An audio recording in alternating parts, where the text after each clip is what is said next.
And Julian Leeser joins me in the studio now. Julian, commiserations, I suppose, on resigning from your front bench spot, but congratulations on a principled stand. Good to be with you, Chris. Look, I decided after the party room decision the other day that the party room and I had a different view on these matters. I've wanted to campaign yes and vote yes on The Voice for a long time. I've got a long history of this. Back in 2014, I worked with Indigenous leaders and constitutional conservatives to find a way forward on constitutional recognition, and that was about putting the voice in the Constitution. I set up an organisation called Uphold and Recognise to encourage constitutional conservatives to get involved in this. I co-chaired a joint committee on constitutional recognition with the Labor Senator Pat Dodson. So I really wanted to see this through to the end, and I respect the decision of the party room. And one of the things about being in the Liberal Party is that shadow ministers are bound by the decisions of the party room and the shadow cabinet, but backbenchers are free to champion the issues that they want to. So I wanted to champion this issue, so I made the decision to step down. So you're going to campaign for the yes case in the referendum. Then why is the Liberal Party's opposition to The Voice wrong? Well, I'm going to campaign for the yes case, but there's some work to do before that, Chris. For the next 6 weeks, we've got a parliamentary committee on, and as I've said, I think it's important that we actually look at amending the words that the government's put forward. We want to make three different sorts of amendments. The first is to get the government to commit to the local and regional bodies. That's the position of the coalition. That was the position we took to the last election. It was a recommendation of the Calma-Langton report, which you served on.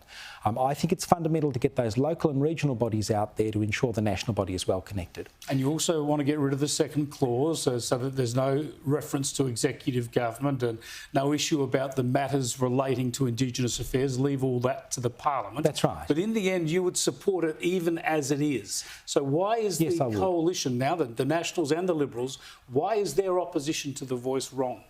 It's not that it's wrong, it's just that they've got a different view about this. I think you have to see where the common ground is. It's common ground that you've pointed out many times on this program.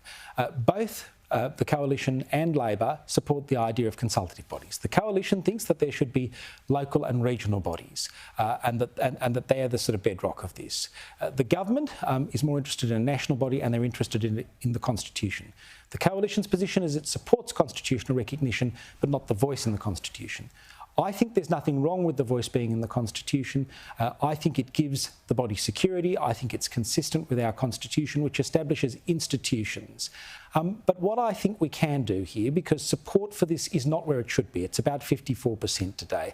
I don't think that's enough to win a referendum. I think the government needs to move, and I think it needs to address the concerns of people about the Constitution, and that means removing that second clause that relates to executive government and matters relating to. You outlined that at the press club a couple of weeks ago. Why didn't you and Peter Dutton then, I'm certain you must have tried to get him to do this, and offer to the government that if they would adopt these changes, then they would get bipartisan support? Well, Chris, my criticism of the government right throughout this has been a lack of proper process.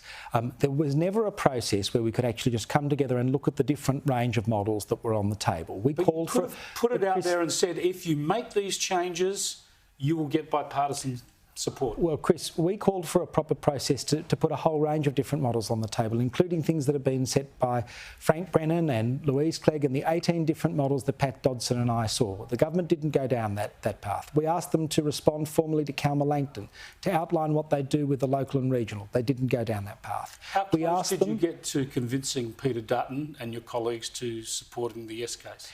Look, I think the first thing to say is Peter Dutton came to this with an open mind. He genuinely did. He appointed me as the shadow minister. That is the best down payment that you could see of him having an open mind.